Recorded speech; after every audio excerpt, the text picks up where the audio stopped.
Good morning বন্ধুরা। So hello everyone, আমি dahlia আবার একটা নতুন ভিডিও নিয়ে চলে এসেছি বন্ধুরা। সবাই তো অনেক অনেকভাবে খিচুড়ি বানায়, আমি কিভাবে বানিয়েছি সেটাই আমি আপনাদের সাথে শেয়ার করছি। প্রথমে আমি মুগের ডালটাকে ভালো করে ধুয়ে নিয়েছিলাম, দিয়ে এবার কড়াইয়ের মধ্যে সরষের তেল, শুকনো লঙ্কা, পাঁচফোড়ন, তেজপাতা দিয়ে নেড়ে চেড়ে এবার ডালটাকে দিয়ে ভালো করে ভেজে নিয়েছি। নিয়ে ওর সাথে খেসারির ডালও ধুয়ে নিয়েছিলাম, নিয়ে ওটাও আবার ওর সাথে দিয়ে ভেজে নেড়ে চেড়ে নিয়ে ভালো করে জল দিয়ে দিয়েছি।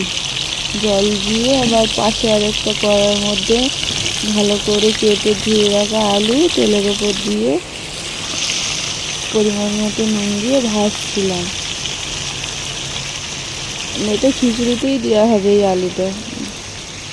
এবার ওই খিচুড়ির মধ্যে পরিমাণ মতো নুন দিয়ে দিলাম, হলুদ দিয়ে দিলাম, আলুতেও দিয়েছি আর খিচুড়ির মধ্যেও দিলাম পরিমাণ মতো হলুদ দিয়ে। এবার চালটা ধুয়ে রেখেছিলাম বন্ধু, আমি এখানে খিচুড়িতে আতপ চাল ব্যবহার করেছি।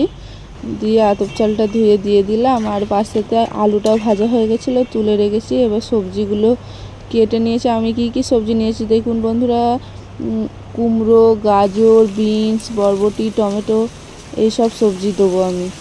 এইসব সবজিগুলো কেটে ধুয়ে রেখেছিলাম, এবার একে একে ভেজে নিচ্ছি। ভাজা হয়ে গেলে এবার খিচুড়ির মধ্যে দিয়ে দেবো।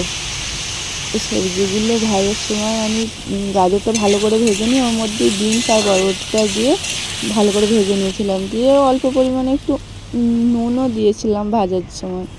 যেগুলো আবার খিচুড়ির মধ্যে দিয়ে দিলাম। পাশে আবার কুমড়োটাও ভেজে নিলাম হালকা করে। এই যে বন্ধুরা, কুমড়োটাও ভাজা হচ্ছে, ওইটাও দিয়ে দিলাম। আমার কড়াইয়ের মধ্যে আর ধরছে না বন্ধুরা, বেশি পরিমাণ হয়ে গেছে তো এই কড়াইয়ের মধ্যে আর জায়গা নেই, ধরছে না। কুমড়োটা দিয়ে দিচ্ছি, দিয়ে আমি ওই কড়াইটা নামিয়ে নিয়েছিলাম, নিয়ে আবার হাঁড়ির মধ্যে দিয়েছি। দিয়ে পাশে বন্ধুরা একটু আদা, কাঁচা লঙ্কা, ধনে জিরে বাটা, টমেটো তেলের মধ্যে দিয়ে তারপর পরিমাণ মতো হলুদ দিয়েছিলাম অল্প, কারণ খিচুড়িতে দিয়েছিলাম তো অল্প হলুদ দিয়ে, আর নুন টুন দিয়ে আবার ওই মশলাটা কষে ওর মধ্যে দিয়ে দিয়েছিলাম। দিয়ে বন্ধুরা হয়ে গেছে আমার।